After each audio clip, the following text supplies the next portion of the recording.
of our common humanity.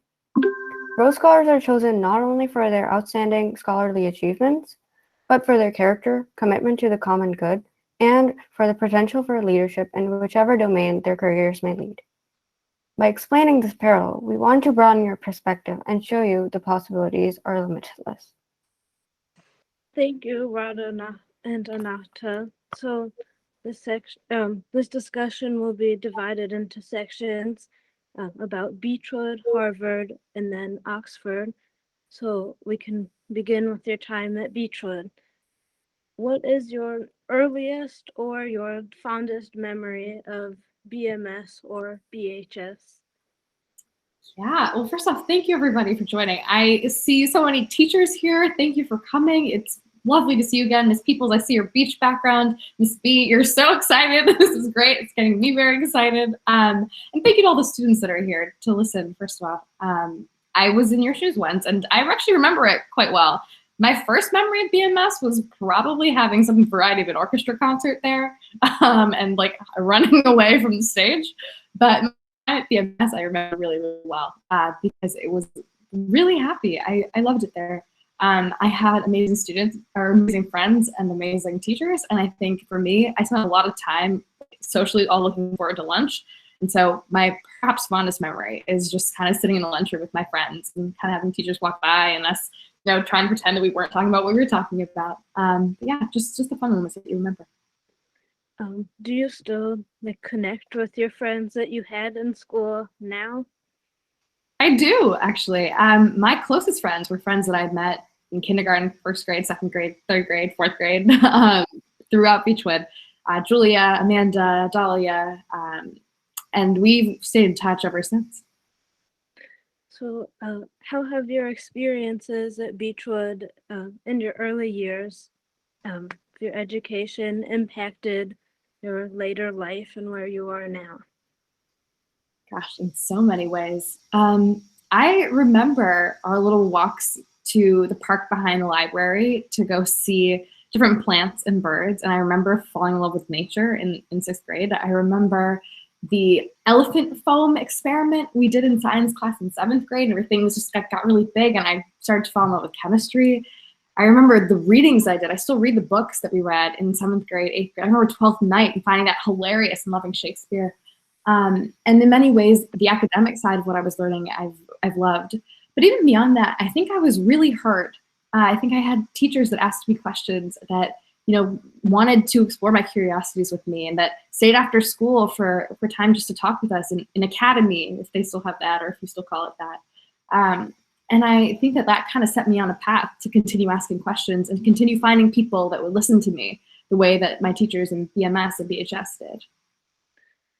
So do you still think back to what you learned here now that you're at Harvard? Yeah, it's a building block. It's everything that I do now is because of who I was then. I built upon a lot of work that is not my own. It's from things that I was told in class. It was from little, experiments or history lessons or conversations that I had growing up. And you think that it's not useful, right? You wonder when you're sitting in algebra, what am I going to use this for? You'd be surprised how much you use it. When you get to college, or even beyond college, when you get to your day-to-day life and you're trying to figure out how much you have for groceries and whether you can afford that bag of Gushers, because chances are if you've already bought $400 worth of other snacks, you can't. And I think of that a lot because I wonder, where did I get the skills that I got? And it was every step along the way, and Beechwood was a big part of that. Having gone through the middle school and the high school, can you give us some advice? Ooh, I think I took things really seriously in middle school. And I don't want to be misinterpreted here by my teachers that are going to say that I'm saying not study. That's not what I mean. I think I took every failure as being colossal. Everything that I did wrong, I was really hard on myself for getting wrong. And I think what's really helpful is to take a step back and look at maybe the test that you got a few points off on, and to think of the thing that you feel you could have done better. And instead of asking yourself, or telling yourself rather, that you did something poorly, ask yourself what you do better and think about the future rather than the past. I don't know, I stress a lot about grades, I think. And if you ask me now what I got in middle school or high school, or even my freshman year of college, I could not tell you. I do not remember. Not that it wasn't significant or that it didn't help me get to where I did eventually end up going, but that I didn't have to be sad or angry at myself for not being the best version that I thought I could be. Another part of that is like taking the time to figure out what really matters to you. I thought I had to join all the clubs to be able to be the student that I wanted to be, but then I realized it's not feasible. You can't do it all.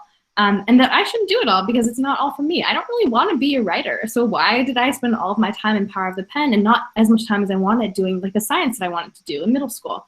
And those kinds of questions, if you ask yourself and you get to pick really what you find interesting and you put your time there, then you'll do really, really well. Well, you obviously have some pretty big accomplishments already, but in middle school, where did you envision yourself doing as an adult? I had just gotten into Grey's Anatomy, which is a TV show about surgeons in Seattle, and became obsessed with the idea of doing neurosurgery.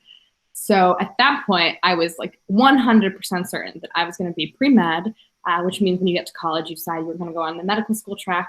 I actually, Miss Peoples remembers this. I was the head of the pre-med club at school, and I was certain, like, this is it. For those of you that know me now, or I guess we'll get into later, that is not what I'm doing at the moment, at least not neurosurgery. But yeah, I was pretty convinced I was going to do that or become a marine biologist. I think animals are pretty cool, and I've always wanted to be like a scuba diver that does one of those nature biography or nature documentary things where you just get to follow sharks along in the water. But that's still on the table. We'll see. So you're in pre-med club. Did you do any other clubs, and did you have a favorite one? Oh boy, yeah, I did do a number of clubs. I was in student council. It was very different than this. I can tell you that, like I've said before, the work that you're doing is amazing and so impactful to the community, even beyond Beechwood. When I was in student council, it was mainly like event planning, which I realized very quickly I did not like. So I've kind of steered away from that now. But I did student council. What else did I do? I was in the soccer team. I loved soccer. I still play soccer here. I'm the captain of the team here. It was an orchestra. I'm trying to think. It was a long time ago. But yeah, a lot of like athletics things. I did a lot of dance outside of school too, which became a really big part of my life. So we can hand it over to Anahata to talk about Harvard. So starting off with Harvard, what is your first favorite thing about Harvard? This is going to sound cliche or that I ripped it off of a movie or book, what everyone says. It's classically the people. And it's not just because, they're smart. I think what smart means depends on who you are, and it also depends on what you're interested in. And there's no one good way to define that. But the people that I know here have come from all sorts of walks of life. I know someone that grew up in a war zone. I know someone that grew up in a penthouse in New York City with like a parent whose name is over half the buildings in this campus. I have met people whose backgrounds I just could have never imagined. And I've gotten to hear their stories. People here are really open to talking to each other and to kind of exposing their vulnerabilities, but also like telling each other about the life that they lived. We all have been in Beechwood for a bit, some of us longer than others. And that's kind of, for some people, all that they know. But once you get to a place like Harvard, you meet someone from Syria, you meet people from India, you meet people from England, from South Africa, from Brazil, from Zimbabwe, and you get to hear kind of what that life was like growing up and how somehow we ended up in the same place. And that has taught me a lot, and it's probably my favorite thing about it. So how do you think going to Harvard has changed your perspective of life? Again, probably the people and their wide range of perspectives have really challenged how I viewed the world. I thought I knew a lot. I think we all think that we know a lot. And then you step out of Beechwood and you see the scope of the world in this little micro community at Harvard. And I think that changed everything for me. It changed the questions that I was asking, the communities that I wanted to put my time and effort into, the problems, the scope of the world was just bigger all of a sudden. And I think, stepping out of the place where you grew up does that. Doesn't have to be Harvard, it doesn't have to be Boston, it doesn't have to be even college. But figuring out that the world is bigger than you and your community is life-changing. Because it also puts into perspective the things that you experience. I know for me, was able to go to Brazil a little bit ago, and it was right after I got really sick or was diagnosed with a medical illness. And I met this 14-year-old woman who had a child. And it was the wildest thing. I could have never, ever imagined that. And suddenly my problems didn't seem so big. Suddenly me going to Harvard and having a really awesome hospital right there didn't seem as bad as I thought it was going to be. And that perspective, like Harvard enabled that. And the perspective that I've been exposed to because of that allowed me to see the world in the way that it is. You mentioned Brazil. What other places have you visited? Wow, okay, that is a laundry list, because part of my biggest goal coming here was like, I want to milk this school for all the money that it has. And if you go to college and you decide like, okay, I want to travel, like there will be money for it. You just got to find it. And if you can't find it, there are like nonprofits and institutions that are so willing to help undergraduates, you know, find their way around the world. So my first summer, I worked at the UN in Geneva in the headquarters for UNAIDS on HIV advocacy work. And every weekend I traveled to a different country. So I went to Spain, I went to Portugal, Germany, Italy, England, Scotland, Ireland, the Netherlands. Yeah, I traveled all over. And then I went to Brazil 2 Januaries ago for a public health class. So what did you major in at Harvard? And we know you turned in your thesis recently, so what was it about? Yeah, I guess I can work backwards on that question because I just mentioned Brazil. I focused my entire thesis on inequality, particularly in Brazil. After seeing that woman, after visiting, you know, these informal settlements called favelas, and just seeing this beautifully resilient country that has faced so much and that is now in a really difficult political situation, I started wondering, you know, how is it that a country with such a robust and like huge healthcare system, and a universal healthcare system, meaning that everyone has free access to healthcare, how does that country have now the second highest number of COVID deaths in the world? That really confused me. And so my background, as you asked, is in public health. So I study social and political theory, what we call social studies, how our societies form, how do inequalities form within that society, how does racial, economic, gender-based violences and inequalities form after, you know, people and just their human nature are understood. The first thing is we don't understand human nature. We don't know how all of these things happen, but we do know that they're really big problems that we want to fix them.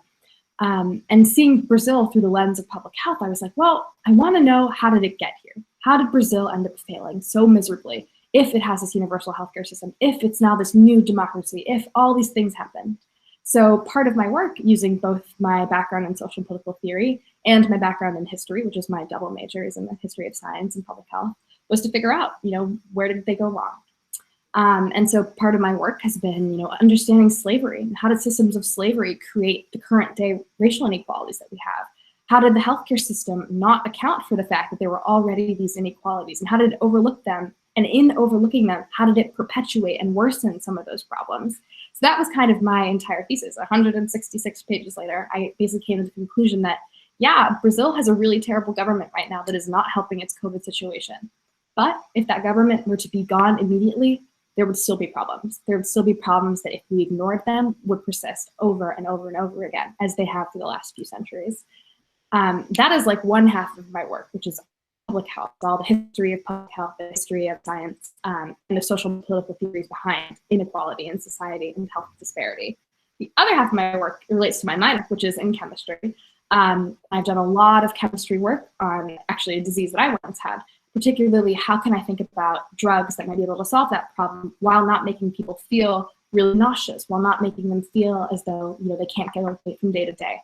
And that's also in some ways tied to inequality, because what I realized was I could take days off of school if I got sick, just like many of you can, right? You can call to school, have your parents call to school, but once you're maybe a single mother living, you know, with a child, once you are working a job and you have to put food on the table, can you take those days off, right? Do you get the same leisures and luxuries that we get, you know, growing up, that we get maybe at a school like Harvard? And I realized the answer to that was no. And so one way of thinking about science was like, how can I make science accessible? How can I make, you know, whatever solution that I come up with to a disease, a solution that really solves everything and that doesn't just add on other complications and other problems. So that was kind of where I combined my two worlds, and I simultaneously am doing these two thesis projects. So lastly, for Harvard, was Harvard everything you expected it to be? And what was the biggest surprise to you about it? Oh, wow. It is nothing like what I expected it to be. I'll put that out there. I don't know what you imagine. Probably that's a question for you all, like what you think of when you think of Harvard. Chances are whatever you're thinking of, I was thinking of too. I thought it was really going to be stuffy. I thought it was going to be a lot of people who thought they knew a lot of things. I thought it was going to be like incredibly like cutthroat and fast paced. And I was so overwhelmed by just the kindness that I found here, because everyone feels that way. Everyone feels like they don't belong here, right? When you get to a school that is, you know, seen as being this huge, like wonderfully brilliant school, then you realize they're just people here, right? People who are asking good questions, and more than that, are like really eager to solve those questions, answer those questions, right? And when I found that group of people, which actually was an overwhelmingly large proportion, I think, of the school here, I was like, okay, this is a good place for me, because I think I'm also asking good questions. I think I'm also at least hoping to open up my worldview with these things that I'm learning about, just like my friends are too. So that was a pleasant surprise. And I think watching TV and seeing all these references to Harvard, I just completely overlook it. It is simultaneously a really cool place, but also very not different from a lot of other colleges too. I think its name, like the fact that people know it, gives it like this air of being special. But I would have been happy going to Case Western. I'd have been happy going to Ohio State, as long as I found my people who were asking questions too. And I think college is like that more than Harvard. So I want to make that very clear, that the things that I'm saying are not unique to here, and that you can find that wherever you go. Thank you. And now on to Rasa. Yep, thank you so much for talking about Beechwood and then a little bit about Harvard. It is very enlightening, definitely, to us, and it's also exciting for us to hear your perspective. Now we're just going to talk a little bit about the future and a little bit about Oxford. So to start off with your Rhodes Scholarship, which we're all really proud to say that a Rhodes Scholar went to our school. And as Anahita was mentioning before, being a Rhodes Scholar is truly so much more than just your academic achievements. It's really about your character and who you are. And we truly appreciate you so much. And there's so much for us to learn from you. But if you would like to talk maybe a little bit about why you applied for this scholarship, and then the interviews you went through, and just a little bit about the process, that would be great. Yeah. I just want to start by saying applying to the Rhodes is a lot like applying to Harvard. No one thinks they're going to get it. No one, not even the smartest person in the world, which, let me be clear, I know that I am not. So on the first bat there, like, it is one of those things that you just cannot imagine for yourself. And that is until you try it, right? Like all things. And so the first thing for me was becoming convinced to even apply, which I was not. Until this time last year, I was certain I was not going to apply, because I was also certain that I was not going to get it. The people that you imagine, you put on a pedestal, you're like, oh my God, that's a Rhodes Scholar. And you can never picture yourself there. Like, I thought, okay, Bill Clinton, like, I'm not Bill Clinton. Thank you for that. I'm not so many of these people that have done this cool thing. But I realized that they're not asking me to apply to be them. They're asking me to apply to be me.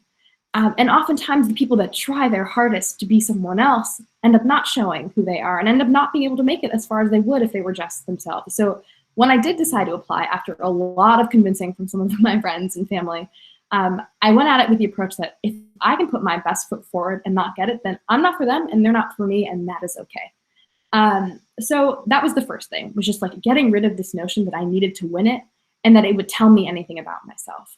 What really mattered to me was every little thing I did along the way, because I didn't do it with the Rhodes as my end goal. I did it because this is the thing I wanted to do. This is the community I care about, the problem that I wanted to solve, right? All these things I've been telling you. And because I was so focused on doing that, somehow, that became recognized in the process, where they could tell that, what I was doing, I wasn't doing for anyone else's approval. It was for really the work that I wanted to do and for the people that I wanted to serve. And so the process was really me looking internally and saying, like, who am I? What have I been doing all this work for, and where do I want to go next? And for someone that has seen public health through so many different angles, I've flip-flopped between, do I want to be pre-law and work on these bigger structures, enter into politics, solve some of these bigger problems about housing, about healthcare access that might not really matter at the highest level to the people that are currently in government, but that should, right? Because they matter on the ground, they matter to people. And I thought, hey, well, a doctor can't solve that, right? A doctor who's just working with patients one by one, how are they fixing the problem of the fact that there isn't a universal healthcare system? How are they fixing, you know, all these bigger political problems? So I thought about that. Then I thought, but what if I want to be the person that, you know, administers a vaccine? What if I want to be the person that works with patients? So then I was like, maybe I'm pre-med. And then I realized, okay, I need more time to think about this. And having a few years after college before I apply to grad school would be great. Grad school is short for graduate school. So any like medical school, PhD program, law school, that's all after college. And so I was like, okay, I want to do this. I need some time. And whatever will give me some time would be great. I also realized after writing my thesis that I was like, I need to learn more like quantitative skills. I wanted to be better at data analysis. For some of these questions that I wanted to answer, I didn't have the tools yet because I spent so much time learning about history and sociology and social studies. I didn't have the really rigorous quantitative skill set to ask more epidemiological questions, these questions about diseases and how diseases are spread. So I thought, okay, I want to find a way to study global health. I want to find a way to study epidemiology, but I also don't want to keep studying global health from the US. I want to see a global perspective to health. So I was like, okay, let me get out of this country and find a way to do that. And Oxford was a great option as a school. And then I was like, okay, how can I fund time at Oxford? And there was this really huge scholarship that everyone talks about called the Rhodes. That was kind of my meandering path to getting there. Then I obviously, like I told you all, was convinced to apply because, again, could not have imagined it. And then the application itself was really interesting. Harvard has a very competitive process internally because so many people here had the exact same idea I did about, man, I've loved learning for so long. I have no idea what I want to do. Let me bide my time. So a lot of people apply, and Harvard actually picks a few to actually apply to the real competition. So you apply internally here. I wrote a couple essays. I asked for 2 or 3 letters of recommendation, which is like you ask teachers that you've had to say really nice things about you if they can. And basically you ask them to vouch for you, right? To say like, okay, you've seen me in these capacities. Like, how did I do? Do you think I'd be good at this thing? Do I have the skill set? And you really honestly want their opinion on that. So I talked to some professors of mine. Some of them thought I was a really good fit for this. And so they wrote me a couple of letters of recommendation. And then by luck of the draw, I got through the Harvard process and was like, okay, time to apply to the actual competition. So in the Rhodes like structure of the US, it's split into districts. So my district was Ohio, Illinois, because I was applying at home. And I was basically asked to write a 1,000-word essay, personal statement. And it was basically like, who are you? What do you want out of the world? Why do you want the Rhodes? All these topics in 1,000 words. That is 2 single-spaced pages to put together everything that I've thought for 21 years. It was very hard. I couldn't figure out where to start. So I thought for like an entire month, I could not figure out what am I going to write about? What am I going to write about? And then one day, the day that it is due at 8 p.m., so 4 hours before the deadline, it hits me. I'm like, I know what I'm going to write about. And also for this process, no one's allowed to see your essay, no one's allowed to give you edits. So it's really just you and this blank sheet of paper. And I thought about it, and I wrote about a time when I was a little kid. And I was sitting in a rickshaw, which is like a little kind of open-air taxi in India. And I remember seeing this girl coughing by the roadside. And I jumped off the taxi, the auto, and I like dumped my mom's wallet into her hands because I was like, she doesn't have money, I have money, give. And I was scolded for that by my grandfather because this is his money and what was I doing with it? But my mom looked me in the eye and she was like, you have the right idea. And it was just about how was I going to figure out what the right way to do this was. So over time, I learned more, and then the opioid epidemic became closer to my heart. For those of you that aren't familiar with it, there's a very big drug crisis where sometimes people get attached to using drugs for reasons that might be outside of their control. It's really hard to get out of, and it causes a lot of damage to your life, and sometimes you can even die, which is a really hard thing to deal with, and is a thing that is structural in nature, that sometimes the systems that we have in our government fail people, sometimes our health systems fail people. But I became really tied to that issue because of friends that I had, both in and out of the district, actually, and wanted to figure out how to solve this problem. So then when I came to Harvard, the next step of like, how do I solve problems was how do I solve this problem, the opioid epidemic. So the second half of my essay was focused on all my work on opioid advocacy, on HIV/AIDS, which is closely connected to the opioid epidemic, and then to this bigger question of how do we address inequality and what is my place.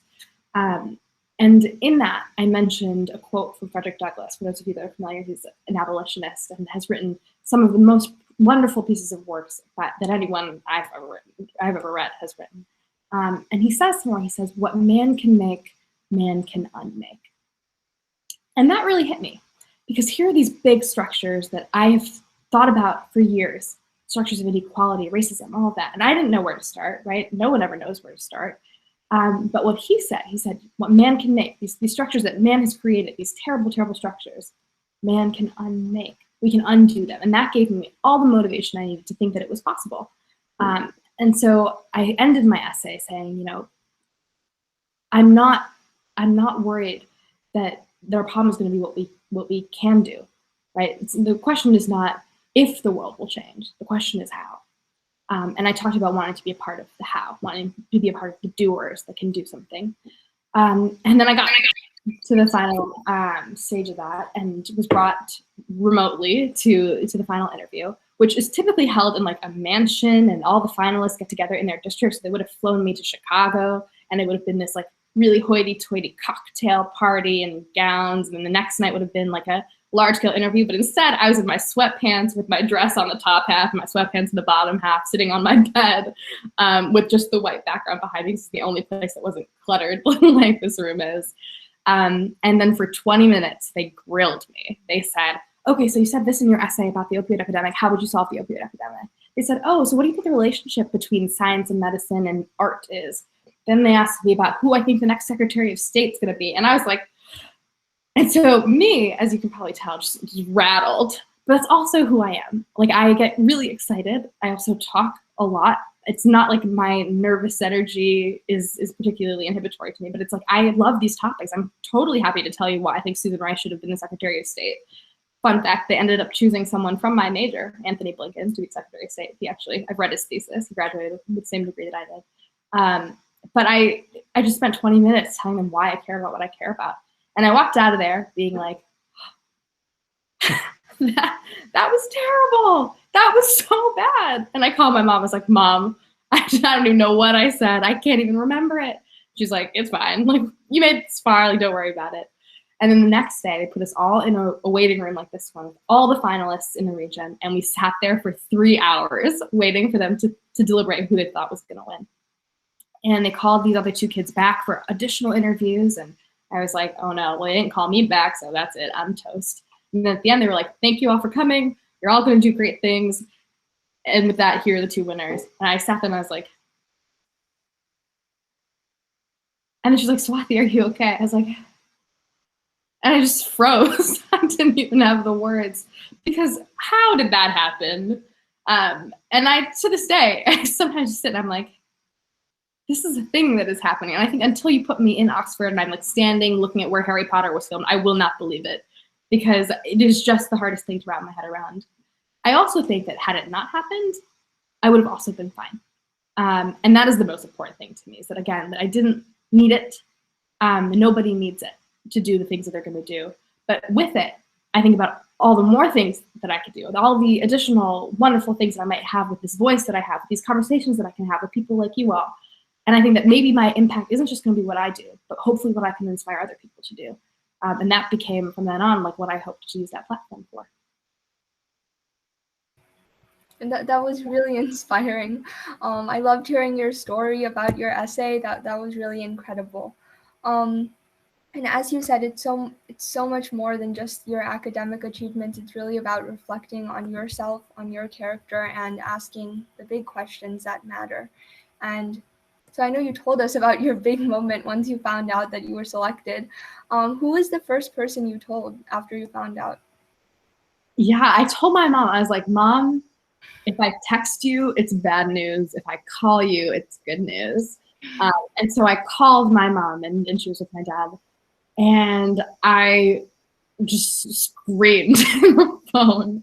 And then immediately after, the next person I called was my closest advisor here. Her name is Anne Harrington. She's a professor of the history of science. She does a lot of the history of neuroscience, actually. And she was the woman that found me my doctor, or who would eventually be my doctor once I first got sick. She was the person that, wrote me my first rec letter at school. And I called her and I was like, we did it.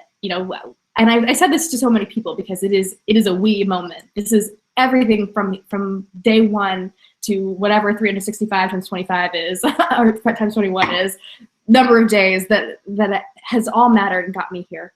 And I just like screamed on the phone to her. And then I called two of my best friends at school and we did a little happy dance. I had composed myself, got back on the Zoom call and was like, hello, it's great to see you all again.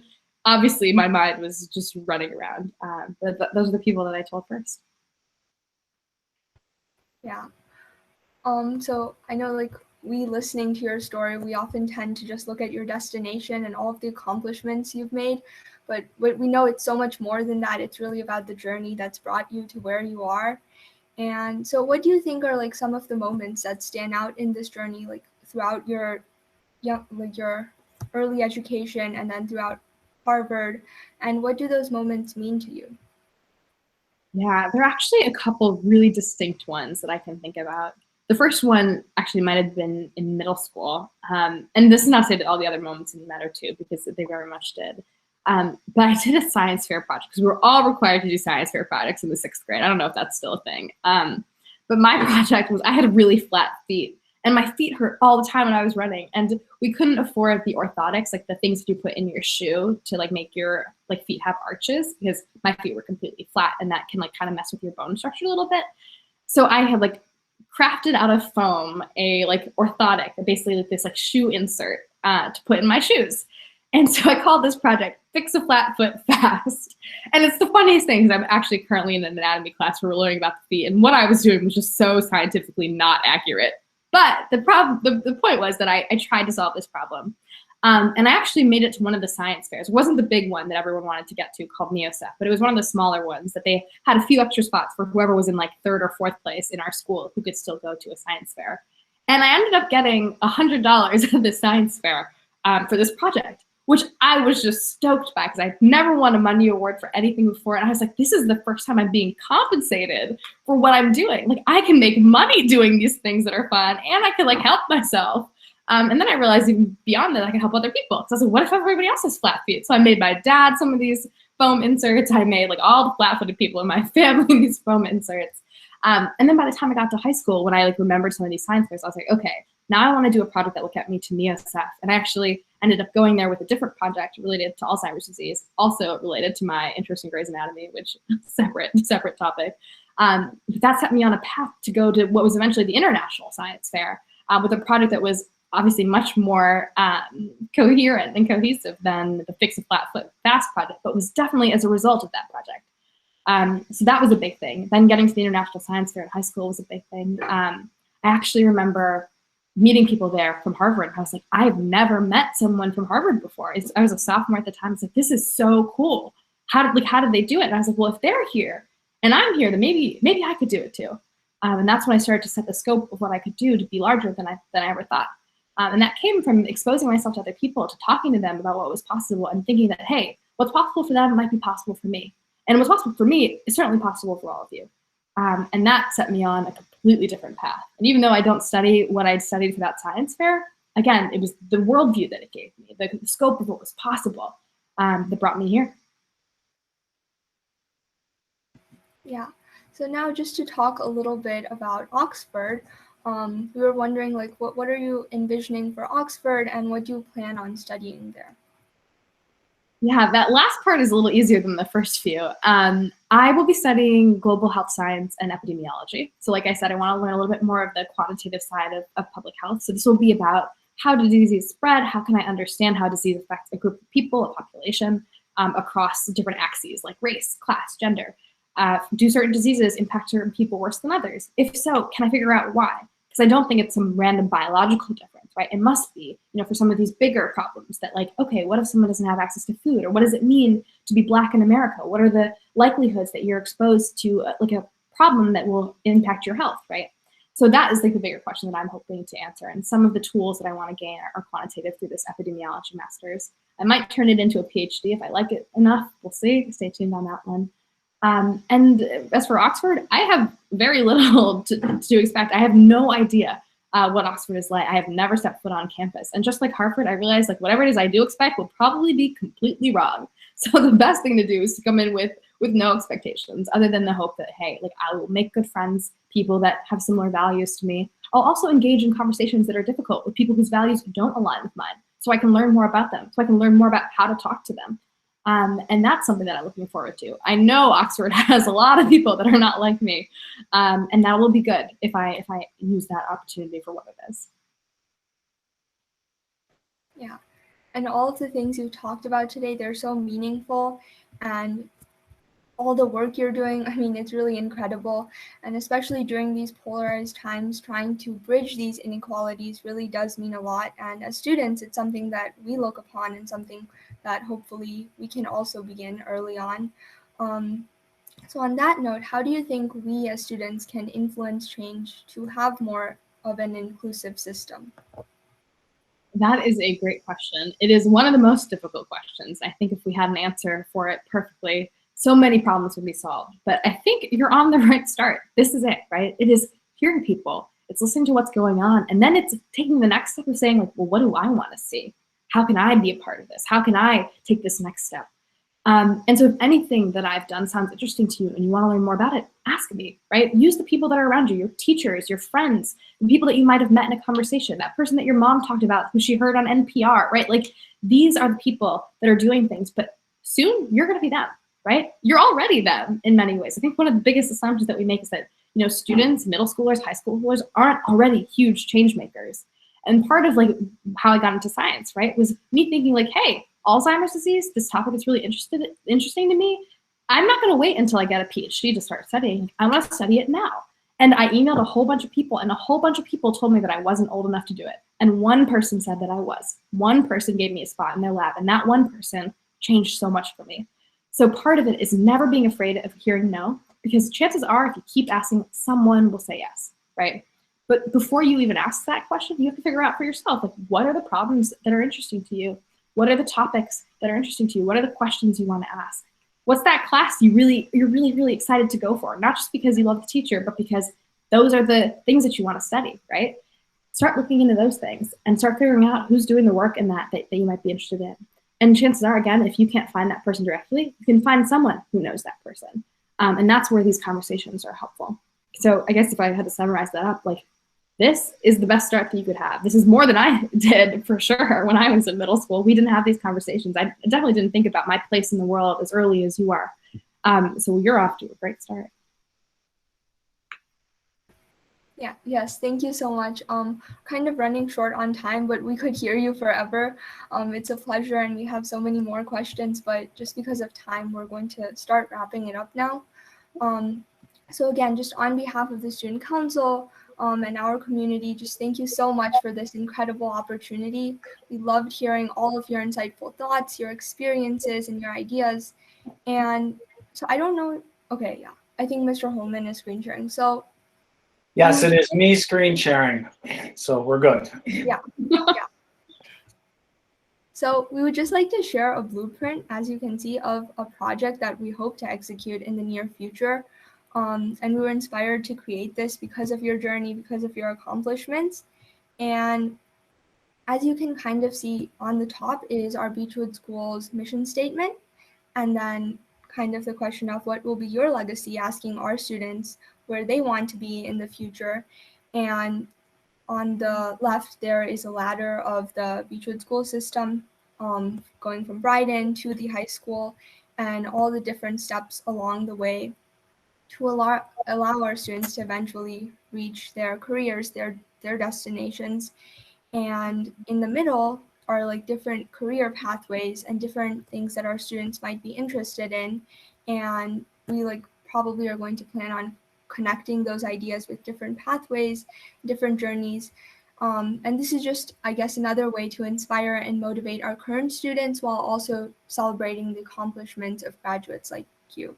And then again, this reflects the mission statement of our school and also what it means to be a Rhodes Scholar. So we're planning on creating this mural on the entrance wall of BMS, and we hope to start working on it soon. So that's exciting. Goodness, wow. That is beautiful. I didn't even know what to say. Oh, thank you. Yeah. So I'll just give it to Asher from here to conclude tonight. Thank you so much for collaborating with us. It was amazing to work with such an accomplished person. We would love to hear from you in the future. what Oxford is like when you go there. If anyone would like to leave a kind comment or message for Swathi, we made a Padlet. Mr. Holman, could you please turn the chat on? I will put it there. Yes, give me just a second, please. It should be on now. I also am going to leave my email in case anyone does have any questions or there are things you want to learn more about, or like, you know, anything related to anything really. I will be more than happy to answer any questions too. I'll put that. It is in the chat. Oh, and there's her email. Thank you for joining us, everyone. Thank you, Swathi. Thank you, Radha. Thank you, Anahta. Thank you all for coming, and to the entire student council, but especially Asher, Radha, and Anahita. You did a wonderful job. I know there were technical difficulties that you could not foresee, but you pulled it off. I am so honored that you invited me, that you thought of me. But even beyond that, I'm so excited to see what you do. For all the BMS students, BHS students, whoever is here, you are going to do amazing things, but they're going to be amazing by your standards. And you're going to do what you want to do, as long as you choose to, right? So don't be afraid to ask questions. Don't be afraid to ask for help, because I did not get here on my own, and we can all help each other. Thank you. Before everyone leaves, there's also a panel discussion tomorrow at 2 if you would like to join us.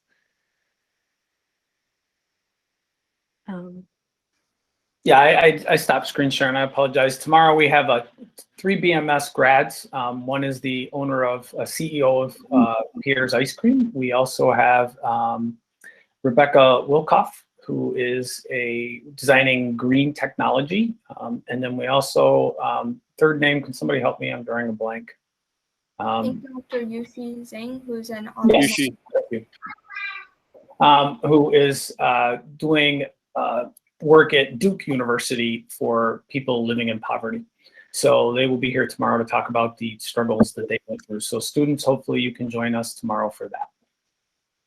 Again, on behalf of the whole district, I would like to just send enormous congratulations to you. It is a pleasure to see you. It is a pleasure to hear your story.